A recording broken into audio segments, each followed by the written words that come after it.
Well, thank you everyone for joining us today for our panel discussion brought to you by the Business School. We're going to be doing a Life After Business School event. We're going to talk about 5 leadership skills you'll need to thrive now. My name is David Heisler. I'll be your moderator for the panel discussion. I graduated from the Business School in 2017 with degrees in accounting and financial management. I'm actually on the Business Student Alumni Network, as well as the campus-wide alumni board, and I serve as the president on that board. I'm really excited to bring you to CU Denver alumni to talk about some of the things that they see as essential leadership skills you'll need to thrive now. First, we have Josh Churlick, CEO and co-founder of Well Data Labs, and also the founder of Denver Startup Week. Josh, thank you so much for being here. Do you mind giving everyone a little intro to yourself and Well Data Labs? Josh Churlick co-founded Well Data Labs in 2014. I've been involved in the entrepreneurial ecosystem in Colorado since 2004, 2005, co-founded Denver Startup Week and also Denver Founders Network.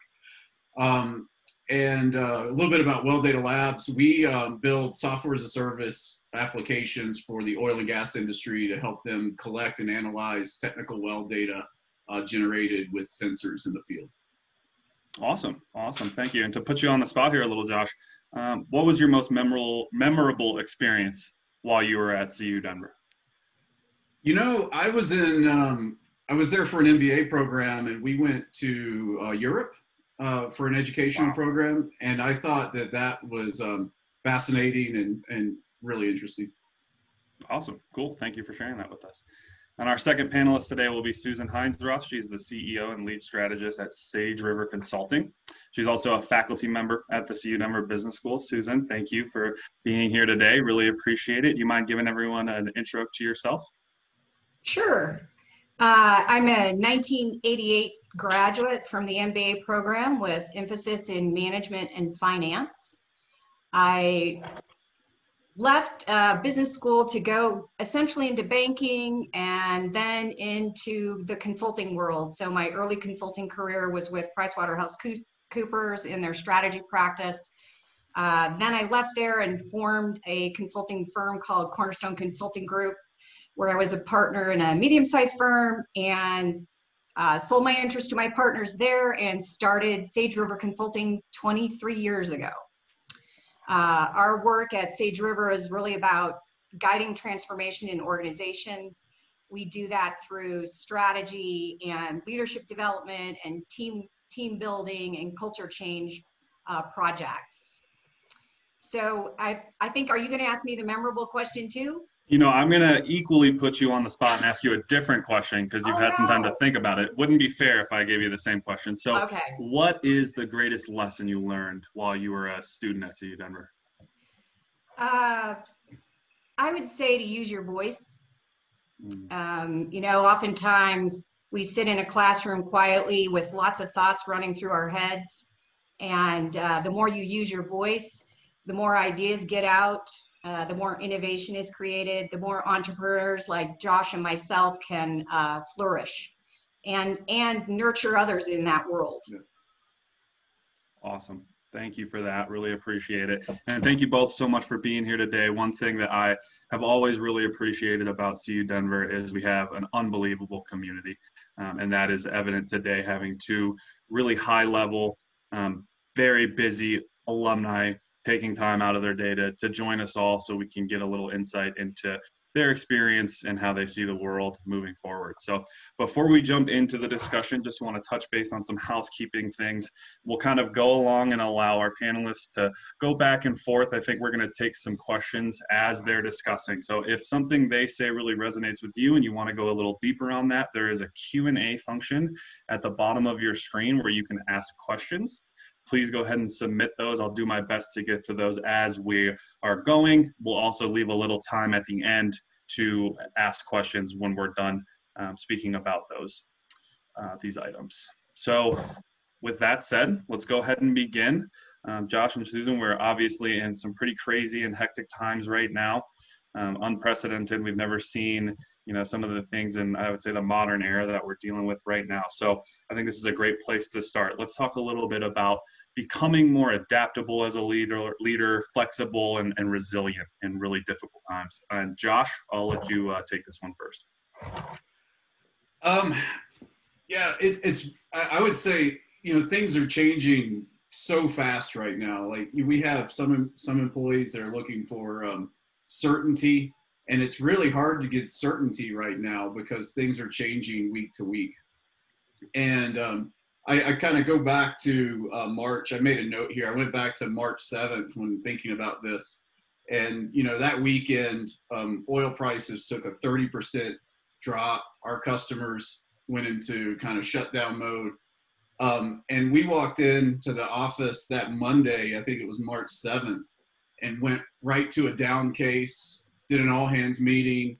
Like day one, by the end of the day, we had set the tone for, we are in a down case economy, we're in a down case business, and this is what it means for us. And then 2 days later, we had to start thinking about the pandemic work from home, right? Which was a whole nother crisis. So it's just like, right now you have multiple crises that are crisscrossing. And really you have to just understand that the world is coming as it is, and your plans are probably not going to make it past a week, and just deal with it and keep your head up and don't have a pity party. But you got to make quick, decisive decisions and keep moving forward. Yeah, hopefully that's helpful. I'd jump in and I'd just say that it's really important to remember that we've been learning resilience skills all of our lives.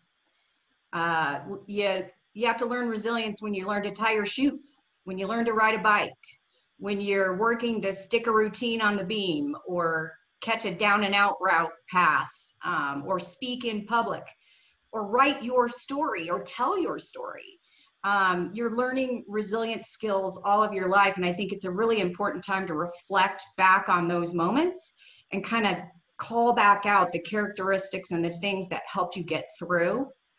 And just really remember that every challenge is a catalyst. It's a catalyst for change. Thich Nhat Hanh said, no mud, no lotus. And honestly, right now, it's sometimes, and right now in particular, it's going to be messy. And we have to embrace the messy in order to be resilient. Can I chime in? Yeah, Dave? Go ahead. You mentioned characteristics to carry you through. What are some of the characteristics you see used by yourself or other entrepreneurs and leaders during this time? Getting really focused on habits. And lately I've been calling them atomic habits.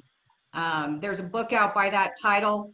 There's another great book out called The Power of Habits. Lots of people are familiar with these books, but really reassessing your habits, setting implementation plans for those habits, doing habit tracking, which, for somebody who is not very detailed, not very structured, it's been really a nice thing that I've been working on during this time. Give yourself habit rewards. So if I make 10 cold calls today, I can spend 30 minutes watching ESPN, or I can spend a few minutes rewatching the NFL draft. And then I think the other thing about those habits as a characteristic of this time in terms of resilience is thinking in terms of the trajectory of the habits as opposed to the results. So what I mean by that is not getting so focused on, I have to lose 5 pounds this week, but I ate healthy, I did yoga 3 times. The trajectory is in the right direction. Yeah, I totally agree. Are you taking steps that will ultimately put you where you want to be? And it's going to be a windy road. Even more, life is always a windy road, but even more so than normal, you're going to go back and forth and have to iterate very quickly. I think we were talking last week and you mentioned habits. And one of the things I said is most of the time I get up and ride a trainer in the morning just to kind of reset my brain from all of the dreams and stress overnight that happen subconsciously. I just like to start fresh and enter the day so the team gets a me at a level playing field, not me kind of like wildly on tilt. Right. But that's a habit, and it's a habit that I didn't really have going into this environment, but it's what I've had to find to guide us through it. Right. I mentioned to you that I'm a yoga person, and I'm felt kind of lost without my yoga studio at first, and then I created a new space in my home. That's my yoga space, and I created a habit around getting on the live stream at a certain time or doing the on demand at a certain time. And but then also giving myself the flexibility. Last night I was on my mat at 8:30 or 8:45 p.m., but that makes me better for this morning. Right. So it's definitely, I think people feel it when you do the things that take care of you. Right. I think it's really important. We've one thing that broke for us, we work from home on Fridays, and largely an in-office work team. We thrive off of hallway conversations and brainstorming sessions, and we work remote wonderfully, but we miss that human connection, I guess, in that environment. And one thing we were seeing in the first 2 weeks is we're dealing with an oil crisis. Then the economy is shutting down, and now we have personal fears for coronavirus around ourselves and our family. And we were finding that people were working more now that they were working from home, because there was no, I'm turning off my laptop and going home. And we pride ourselves for work-life balance at Weldea Labs. So it's every day when I'm walking around and at 5:30, the company's gone, and if I happen to still be there, they didn't wait for me. There's no FaceTime. And I find that I'm really proud of that moment. And so now I've had all my leaders working on getting people to turn off, right? You're not gonna, if we got a tough, long marathon ahead of us, economically, oil and coronavirus, turn off, go for a walk. You need to get away. And so that's one thing we've been trying to get people to not create, is this I work all the time habit, and breaking that has been really difficult, to be honest. Right. Yeah, definitely. I have a home office that's behind this white label here, but most of our employees are sitting or my wife is sitting at our dining room table, right? So she works all day, then we have dinner, and then we're not eating at a dining room table because that's now our desk. And it's really interesting, like these habits that are getting created, and how do we get them back into healthy habits is going to be very interesting. I think that's a good example of really just becoming, adaptable, right? When you need the dining room table to be a desk and it needs to be the new office, that's what it needs to be. Speaking to that and going a little more deeply on that idea, what kind of things do you think leaders can do to develop these skills of adaptation, of resilience, flexibility when there isn't a crisis? Can you do things to develop that ability to be prepared and not, just rely on the ways you've been able to develop it? To your point, Josh, of coming in and doing that kind of red teaming and doing that case study scenario, is that something that business leaders could constantly be doing once a week with their teams? I'd love to get your opinions on this. To some extent, I'll chime in. To some extent, I think, I don't know if I'm right or wrong. I'm just going to share the opinion. I think that if, you need to already have an ability to work agile and compartmentalize the fears that are going on and the distractions. You need to have worked on those going into a crisis and be able to draw from them as skills rather than you can learn them in the fight, but it's a lot easier to have developed them intentionally through time. Which, we've worked from home on Fridays for years, and the team is always, this is a wonderful benefit. We work from home on Fridays. My intention was always, when we have snow days, we're still productive because we knew how to work from home. So I was building skills to have a remote team that could survive adversity like snow days without productivity loss, but yet it was a benefit to the employees in the company. And that has transitioned really well. And I think you kind of have to develop these skills ahead of time with kind of planning for the scenarios you're going to see.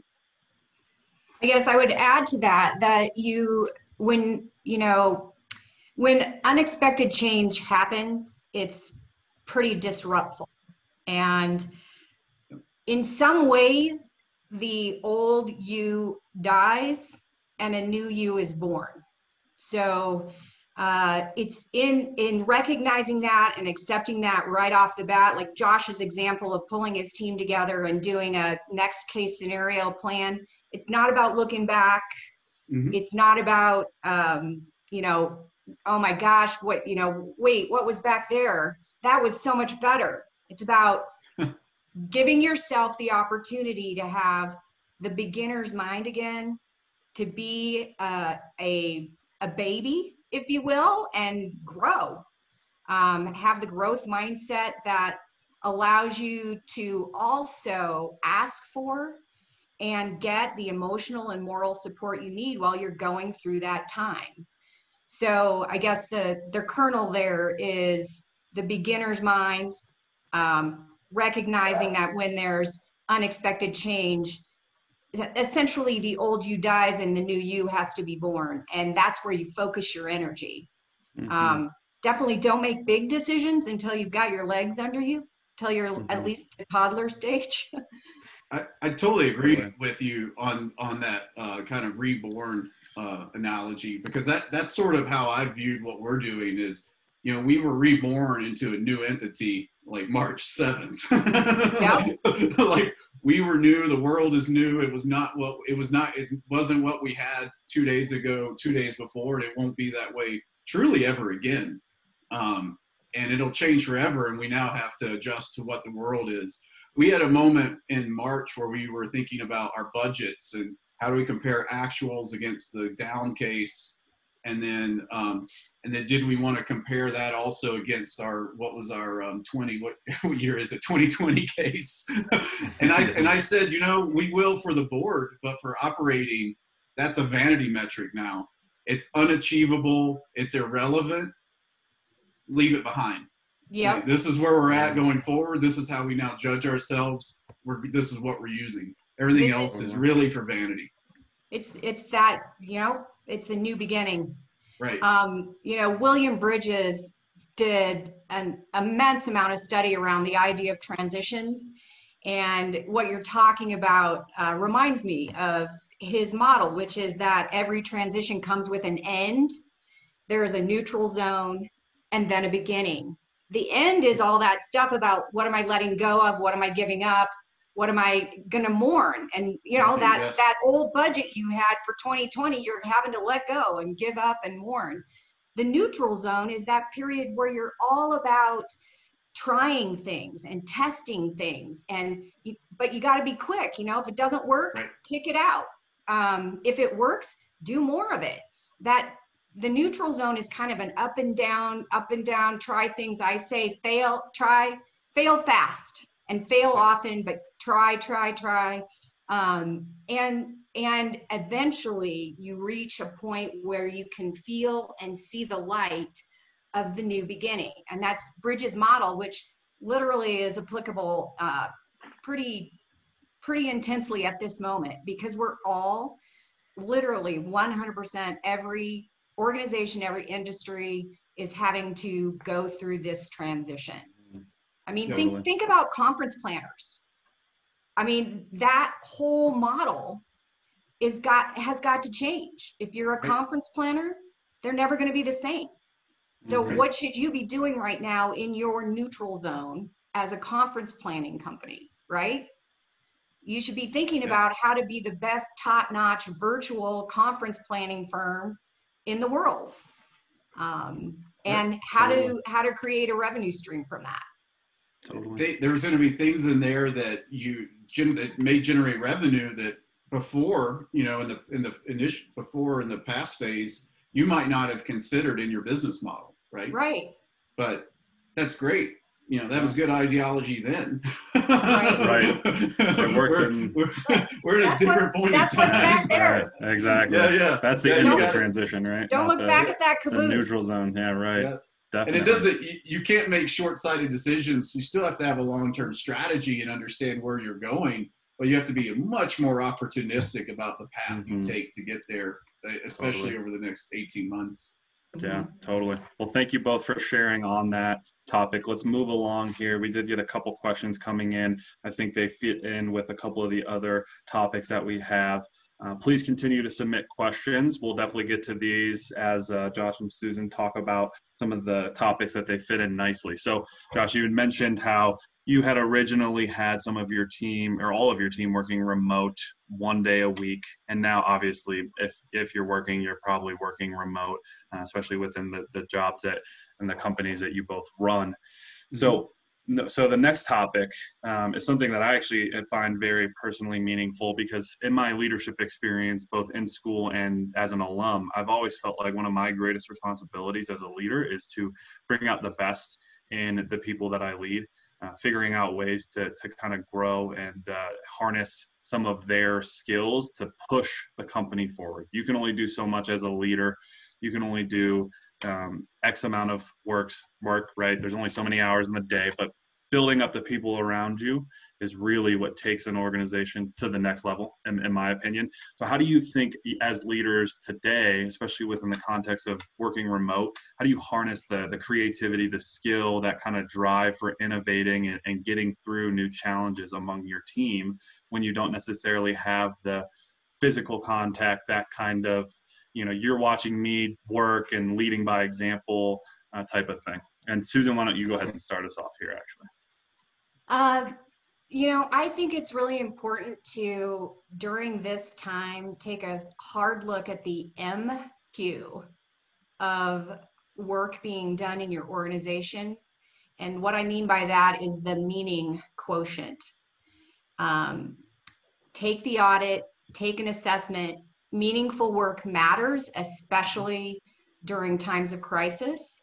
And I guess I would say the thing you can look for in terms of meaningful work, there's really 3 characteristics. Meaningful work comes with recognition. So in other words, the work I'm doing matters. It's relevant. It factors into the whole, like Josh was talking about, the work I'm doing factors into the long range strategy of the organization. I can have line of sight to know that. So it's recognition, it's relevance. And the third thing is that it's measured. The work that you are working on is actually measured by the organization. Those 3 aspects make up meaningful work. And I would say MQ is a really good thing to put some attention to as leaders of organizations right now. Did you say MQ? MQ, as in meaning quotient. Like meaning IQ, quotient. Okay. EQ, the meaning quotient. What's the meaning associated with the work being done? People can feel it when they're just spinning on something that doesn't really matter. And especially when crisis is happening, they want to be focused on the things that matter. They want to be putting their effort and energy toward delivering results for the organization. Yeah, we've as you're so Welding Labs, high growth organization. We've always doubled. I don't necessarily judge a company by employee growth, but we've always 2 to 4x revenue every year and doubled headcount. And well, up until March, and that's a whole. This year it's a different world, but we'll be, we're gonna be able to keep all of our staff, and that isn't, I'm considering that an amazing win. And but what's interesting is just what you're saying is meaning. So you have one set of trajectory and products and goals when you're growing at a high growth, and the company, if you think about it, our growth rate is the company is something new every 3 to 6 months, like more people, more product, more customers. And so what we've had to navigate is we're in a new world. We had anticipated a recession. It got here faster than our plans. And so we had a number of products and services in flight, ready to kind of hit the market later this summer. And we've had to fast forward those up. But getting the team shifted to what is next to survive this environment while understanding that the work you were doing is still really meaningful and part of the bigger strategy. It's just getting deprioritized for the moment, right? And that's an interesting delicate conversation, because people pour their heart and souls into those efforts. And you're just saying, it's not that we're not going to keep focusing on it. We're just going to focus over here for a while. And then this is still stable and it's growing. It doesn't need any work. Let's come back to it when that work matters. That work doesn't matter this month. Exactly. And navigating those conversations is really challenging. I try to navigate it as best as possible, just with transparency and explaining the whys. So when we make decisions, we don't make a decision that's just because. There's always an intentional process, and we can explain it. And so then when we're making these decisions, we try to explain it so that our staff or employees are on board with why we're making the change, and it's not happening to them. It's that they're part of the change, and they're actually then driving it. Because I'm an ambitious founder, but I can't do all of the work. Like, we all feel like we can go save everything and do it all. And we've got to empower our team to go we can't take the mountain ourselves. We've got to empower our team to go take the mountain and give them the tools and the resources and decision-making authority. And that's a challenging thing to do on the fly in these shifts, but it's that's sort of what came to mind after hearing you just talk about what we were chatting about the meaningful work. You described kind of the about face really, really well in terms of what you did inside your organization. I think that, David, do you have something you want to say? No, go ahead. Okay. I was just going to say too, that I think in harnessing creativity during this time, it's really important for people to feel that they're safe in organizations. And I think, that I guess that calls for radical empathy and radical forgiveness, so to speak. We are all, go ahead. I just had an hour-long conversation this morning with my leadership team on safety. Yeah. Yeah. People feeling safe. Top of mind. Yeah. Yeah. A couple very simple things that I've seen clients doing and we've been trying to do ourselves is, this whole virtual world it's flat. Just simply put, it's flat. And it's not three-dimensional. Flat? Oh, three-dimensional. Okay. It's not three-dimensional. Yeah. You can't touch it. You can't feel it. And I don't know when we're going to be able to really do that again. And where I was headed with was thinking really deeply about the people who are on the other side of the screen. We use emergenetics at Sage River, and it helps you understand people's thinking attributes and their behavioral attributes. And what we realized is it's as powerful and as important to think about those when you're doing virtual as it is when you're meeting in person. And probably more so because of the flat dimension of it. The other thing we've seen in terms of creating space for safety is we have a client that does what he calls a 10-minute ticker and gets his entire team together for 10 minutes every morning virtually. And literally eyes on gives you a chance to understand where people are at, who you might need to follow up with individually, what teams seem to, have things down.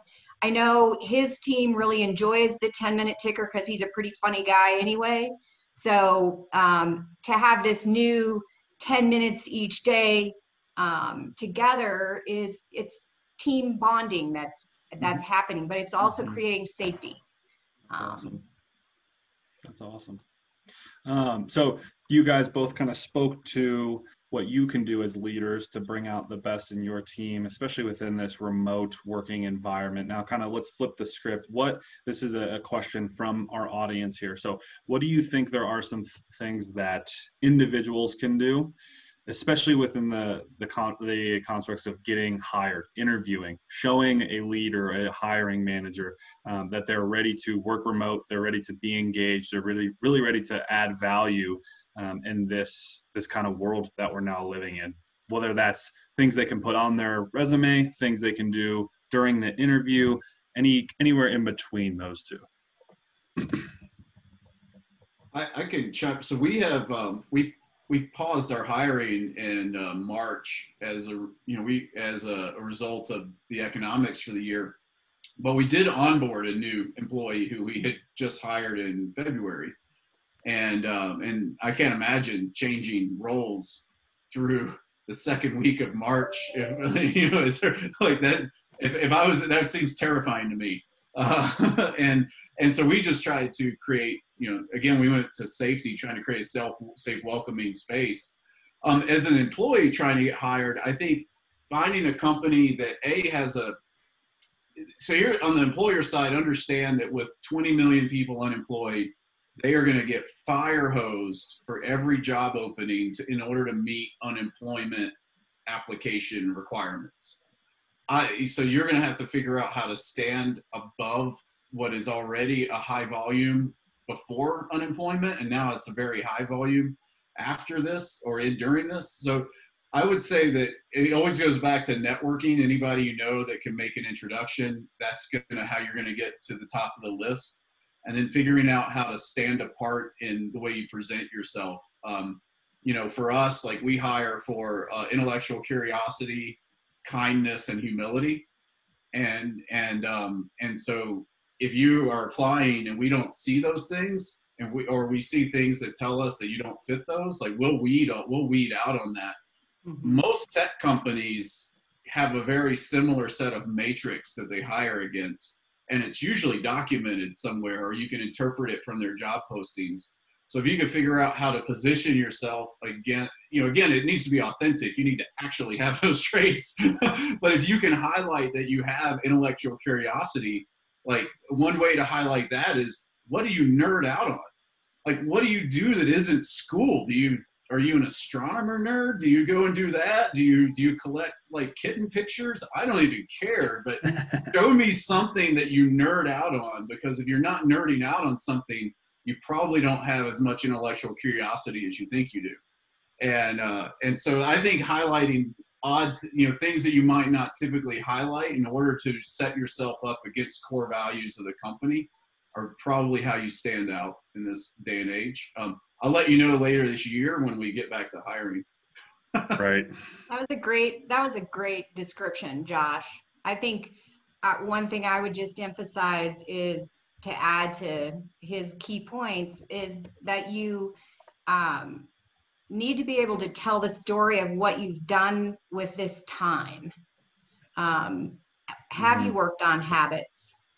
Have you gotten busy being a helper? Mr. Rogers, I love Mr. Rogers. He said, look for the people who are helping. And I think that's a key in terms of being able to distinguish yourself from others during this time. So, the story of the kitchen cook who got laid off from 2 jobs cooking and decided to go cook in the kitchen to make meals for homeless people. And she got busy helping, and that got her recognized and got her a job. So I think, be thoughtful, be deliberate about how you spend this time. Focus on your habits, focus on, we at Sage River, we've adopted this phrase, me, we, and the world. So what is it you need to do for you? I need to do yoga. I need to focus on my habits of this, this, and this. What is it we need to do? We need to check in more often. We need to have a sense of humanness between each other. And that is the first thing we check in with when we check in. What are we doing in the world? Looking at opportunities to make a difference. We've been, like at Sage River, we've been focused on how to be a contributor around PPE for healthcare providers.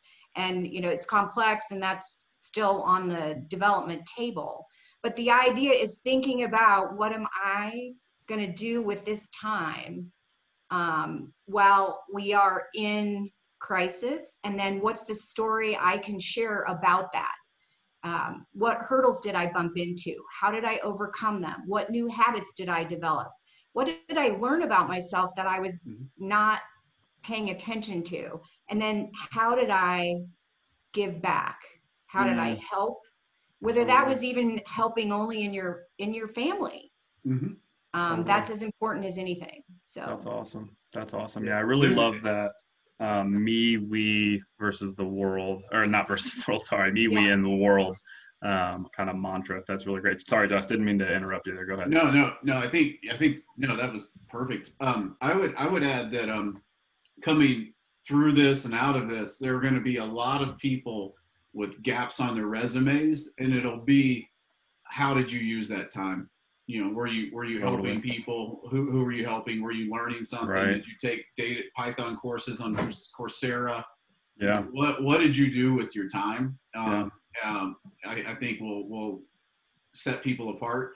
I think Colorado has a website where they're taking professional volunteers to help with project management, finance, to help with all kinds of volunteer projects. So if you don't have any real work experience yet, and we have all kinds of different levels of graduates, I'm sure, on the call, that you go and volunteer and find something to do that could, even though you're not getting paid, you're learning something. Yeah, totally. And you're filling your time, to Susan's point.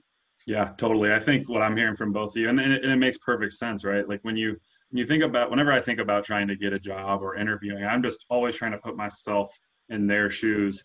And if you think about it from that perspective, if you're out of a job, or you're a recent graduate looking for a job, and this kind of just all happened, if you're taking this time and just watching Netflix and doing nothing with this immense amount of free time that you have, why would someone want to hire you? Why would someone want to bring you onto their team? But if you're taking the initiative to go learn something, even if it's something completely personal and has nothing to do with the job that you want to do. For instance, I'm trying to teach myself Spanish right now. It's, that might be valuable in the workplace, but I think more than anything, it's just showing I have the initiative and the drive to go out and do something with my time and take advantage of that.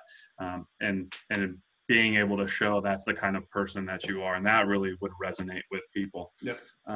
So let's move on to the next topic here. Speaking to that me, we worldview, Susan, that you mentioned, I think that one thing that sometimes people who are kind of naturally leaders, are in leadership roles, sometimes forget about the emotional intelligence side of things, right? The managing the stress, prioritizing empathy. You both had spoken to that a little bit. They get so caught up in what they need to do right now, this second, how to grow. They forget about those things that build up. And it's very, very important, because I think that's what takes you from being very, very effective for 3 months to being very, very effective for 3 years, right? Being able to manage those things. So what kind of things do y'all do to be aware of your emotional intelligence, grow your EQ, manage stress? Let's go maybe 5 minutes on this, 7 minutes on this one.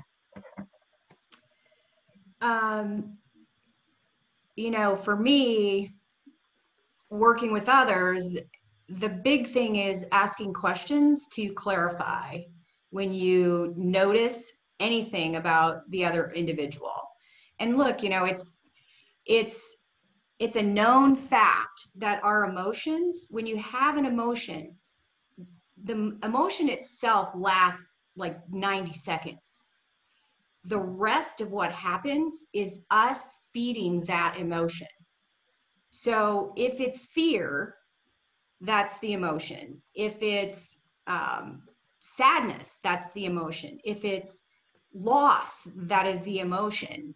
It's there for 90 seconds. The rest of it, the rest of what we see in our colleagues is what they're creating for themselves.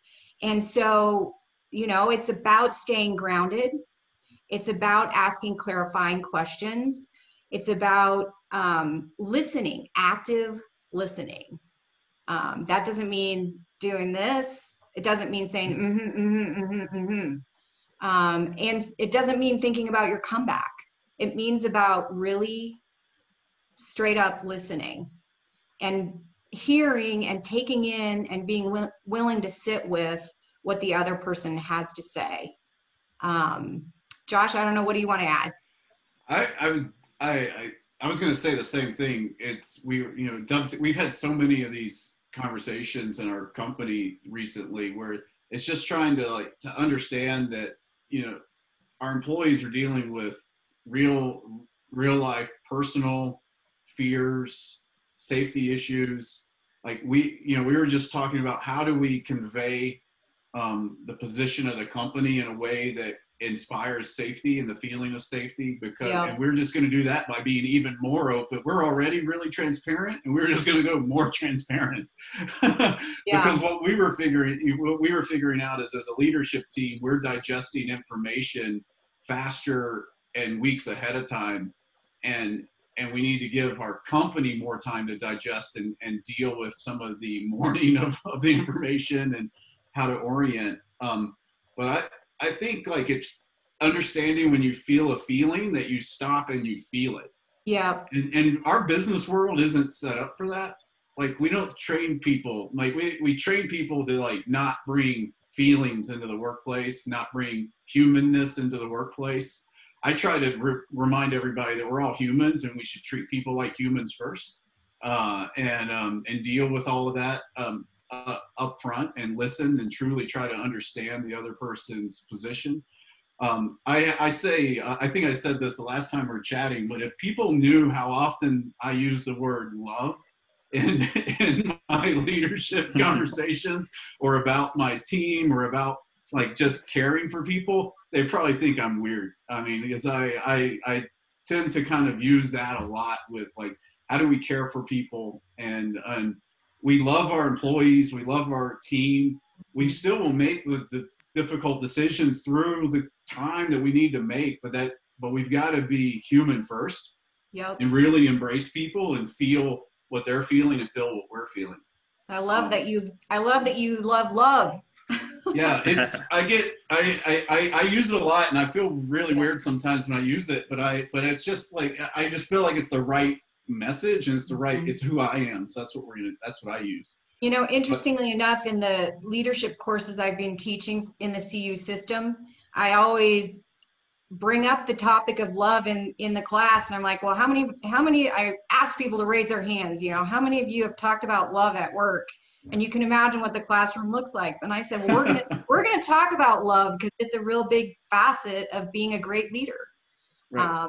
People see it, they feel it, they know when you love the work you're doing, they know when you love the teams that are delivering. It's a real evident emotion in and of itself, and it drives passion. That's where I was going to take that. Is I think it's a foundation for passion, whatever the passion out is. Yeah, definitely. It's infectious, very infectious. Yeah, that's in the two-dimensional part of working from home. That's been an interesting part, is conveying passion and enthusiasm through the interwebs. And we've been working on it and how to kind of because when you're in a room with people, you pick up your everything gets picked up. Your body picks up on the emotions and all the cues. Your hair will stand up, and things are just vibrant. And that two-dimensional you were talking earlier, that two-dimensional that gets lost in Zoom and or not Zoom specifically, but lost on the interwebs here. And trying to figure out how to convey that and keep the passion and the excitement up in a difficult, challenging environment is I think that's probably every 2-hour thought for me. Constantly working on it. Right. Definitely. Yeah, as someone who is a big meditator and really tries to live life with gratitude at the forefront of everything I do, I could definitely talk on this subject forever. Unfortunately, we don't have that much time. So let's move on to one last topic here before we take the other questions that we have from the audience. I think this one is very timely with lots of people coming to graduation this spring. whether that's at the grad level or the undergrad level. A lot of people are going to be looking for jobs, and it's going to be exceedingly hard in this economy where we're at right now. I think networking is going to be one of those things that's really, really important. And Josh, you had already mentioned this, networking is what you can do to get yourself to the top of the pile. What are some things that you think people can do to network now, given that there really isn't going to be meetups, right, where people could go network face-to-face, in person, for the time being, maybe, as long as 3 months, relationship building, making connections kind of in this virtual world? I'll open it up to either one of you first. I'll jump in. I have shared with my friends, we always have this theory of, in networking, be a line, not a dot. And that's like, you have to network. I think Susan and I talked about this. We agree in like long-term thinking on networking. It's not about immediate results. It's about results over years after you've proven that you're around consistently, and there's a reason for people to engage and do business with you. And so I've always looked at networking as like, 18, 3-year and 5-year kind of arcs of consistency. When you meet someone every month over 5 years and you have one beer together a month or one water together a month if you don't drink, you eventually have a connection and trust that's just established through that networking. So I think long-term view is important. A lot of people network and then stop when they achieve their goal, and then they need to come back to networking and they've lost their kind of fabric. So it's intentionally cultivating that. In this remote environment, I'm seeing a lot of meetups and things do, happy hours, like Zoom happy hours. Gong, one of the sales applications out there, did a speed networking event on remote. I just think that's fantastic. Like I haven't sat in any of them, but it's a way that meetups and organizers will adjust and figure out how to make these remote. And I would say just engage and share ideas.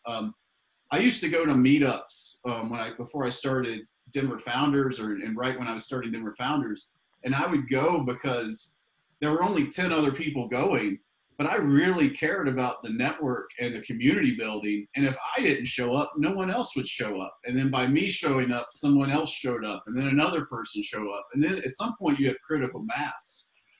So it's a very long-term effort, I think. I guess the other thing I would add is that think about being the person who says yes as well. So people email, call, ask me, can we chat? Can you talk to me about this? Can we, say yes. Say yes more often, but maybe set it up so that you can manage the amount of yeses that you say, like let's do 15 minutes coffee over Zoom, or let's have a 30-minute conversation while I'm walking. But be a person who says yes when people try to network, because that will also give you courage to try to network yourself. And then I would also say put yourself into situations where you have an opportunity to network. Like some of these webinars actually have a bit of a networking aspect to them. So do more. And also recognize that relationships are two-way. So, be thoughtful about how do you build a two-way relationship, and think through what that looks like in terms of networking during this time. Yeah, that's awesome. Those are both great pieces there. One thing that I've always struggled with networking, in the past, was that it kind of, sometimes it can feel forced, right? You go to an event, whether it's, virtual or at a meetup, and you're there specifically to meet people who can help you.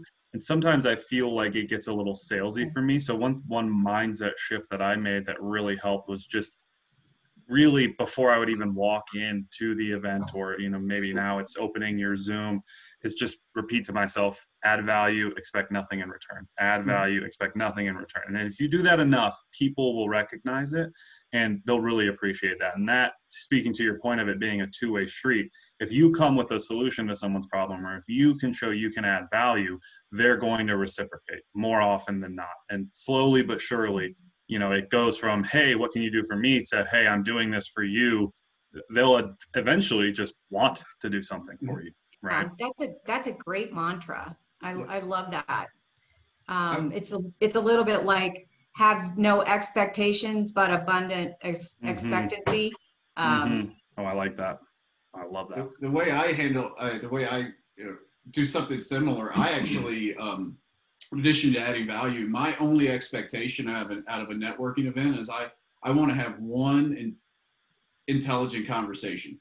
I'm willing to talk to 30 people, but I only really want one conversation that I was like, man, that was inspiring, or, you know, it doesn't mean I get anything. It just means I found the conversation interesting. And that's my threshold for a successful networking event. So if I go to networking events more than, and I don't ever have that, then I'll stop going. But more often than not, you can, if you put yourself out there and you go up and say hello to people, and you ask questions about them, more often than not, you'll have some ridiculously amazing conversations. Yeah, I think that you hit on the nail on the head on that end of that comment, which is if you ask questions of them.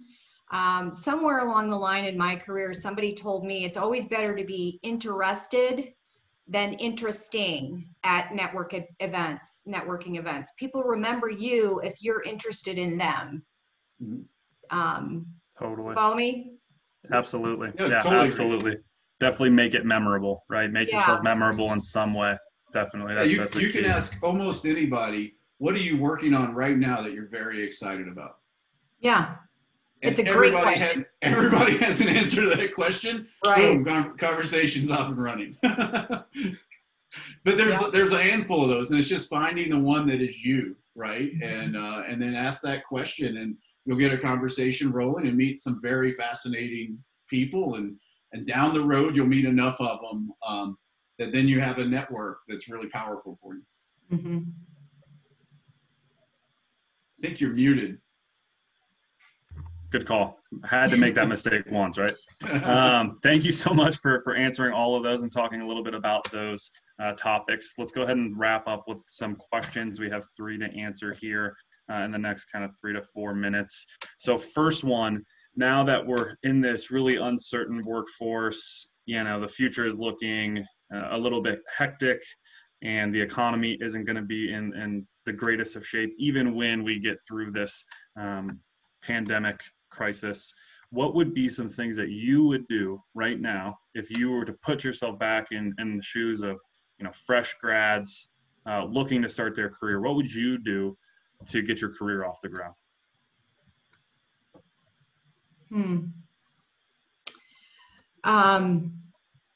I'd remind myself, number one, that it's a marathon, not a sprint. I would remind myself, number 2, that the open-minded, the curious, the people who find something to learn in every situation arrive at the end of their career with a collection of really great experiences and incredible stories. Josh, what would you add? I would say your plans have changed. They were changed by the world around you. And so you know, the plans that you had coming into this, they're done. Come up with, you know, you still need to know where you want to go. I've been very fortunate that I always knew kind of where I was going on a 5 and 10 year basis. And that gave me plenty of time to navigate my way to that goal. I'd never felt like I've got 2 years and I'll never achieve my life's goal. I always knew kind of where I was going on an arc, and then I had plenty of time to pivot and make adjustments along the way. This is a pivot time. The plan you had is done. Find a new plan. Be opportunistic about what you approach. Take what life will give you, and learn and educate and add a ton of value. And then, ride your growth effort is, I guess that's my best tip is, your plans are done, come up with new plans, just know where you're going. I don't really like using North Star, but what is your North Star and where are you trying to get to? And now navigate yourself there on a different road. We've been conditioned to think about a career ladder, and I really like to shift thinking around that to a career lattice. Sometimes you might move sideways, sometimes you might move up, sometimes you might move diagonally. If you focus on the lattice, you'll be less likely to be disappointed by the ladder. And that's awesome. yeah, there's real managing your mind around what a career should look like, and being willing to explore and adventure a little bit in that, and bringing the best of you to this moment. Yeah. Awesome. Thank you so much for that. Really appreciate it. We have 2 more questions here. One, this one will be a little easier, and we'll get to the next one after. Can you give us, let's call it 2 books that you're currently reading? Yeah, let me pull the list up. Hold on. Oh my gosh. Right. Well, I'll tell you, I'm reading a book called Originals by Adam Grant, and then also Atomic Habits, and I forget who the author is actually on that one. I've been listening to that one on Blinkist, which I like, because you Blinkist is great. You get the snippets and you get the core concepts pretty quickly. I use Blinkist to preview whether I want to read a book. I find that most business-oriented books have one important takeaway usually, and and Blinkist will summarize it well enough to know, do I care? Right. Should I read the book? Should I read that? Right. You want to read all of it, yeah. Yes. The other book I'm reading is The Reckoning by John Grisham. A little nice, fun reading. Little action, yes, little right. Like mystery, little what happened. So I right now I'm reading. Are you guys hearing this saw? We good? No, you're good. I didn't hear it until you said something actually. So. Oh, okay. It just got very loud right here. So right now I'm reading a book, 15 Commitments of Conscious Leadership. I'd never come across that. I'm reading that. And then I finished so many books. Multipliers was a book I recently read that I enjoyed. And Sales Acceleration Formula. I read a lot of books. And so those are some that have been top of mind for me recently. I like fiction. I need fiction to spur creativity. But I'm a big fan of like nonfiction business books, just trying to improve and get better. Totally. Yeah, thank you for sharing those. Go ahead, Susan. I've been doing a lot more in terms of quick article reading on the web, which of course is also increasing my screen time. But such is life at the moment. It just feels like there's a few publications that are really putting out some pretty meaningful stuff, and I appreciate those a lot too. So find what feeds the messages that you need personally at this time. Right. Yeah, they change. absolutely. These things change through time, right? You want different information. Yep. I actually have 2 books here that I've reread a couple of times, and one of them is The Art of the Long View by Peter Schwartz, and it's written in the 90s or something, but it's about scenario thinking and scenario planning, and so that's a book that constantly comes up for me. I think I've read it 4 times. Awesome. Yeah, I would also highlight, Susan, what you mentioned earlier, The Power of Habit. That I think is one of those books that, in not any cliche kind of a way, is one of those books that really can change your life. It totally shifted my mindset about, honestly, what it means to be human and how you really are just a collection of habits. And if you focus on those as opposed to the results first, and you focus on the habits you're developing and the things you do every day, that will also ultimately lead to better and more long-term success. And speaking to that, one really good book that I've read to that end about achieving, you know, goals, whatever it may be, is called The 4 Disciplines of Execution. I would add Yeah, that, you know, that's good. if you've never read that book, that should be high on the list. Both of those books should be high on the list, I would say. Really quick before we get to the last question, we put up this slide here for additional resources. Whether you're an alum or a student, there's different areas you can go to. If you're a business student alum, definitely check out the business school's website, that first link there. All sorts of career resources, all sorts of opportunities to work on, you know, resume development, things like that. And we're also going to be posting the recording of this panel discussion on that website for everyone to go through it and listen to and watch a few times. I know there was a lot of really great information here passed out today. And then with that, let's go ahead and finish on the last question that we have outstanding here. And our attendee is wondering, you know, from your experience, what was the value add? What was the return on investment of going to grad school? They're kind of worried about entering the job market now and maybe looking to shift their plans to go back to grad school for a master's degree, and looking at that as now their new trajectory. So can you speak to the value you received, that kind of return on investment? And then maybe even to play devil's advocate a little bit for our audience member, is there another path for them to where they don't have to go back to school right now and they can still continue to kind of move ahead, even though we're entering some unprecedented times? I would say the value of grad school, couple things. It's the people you meet.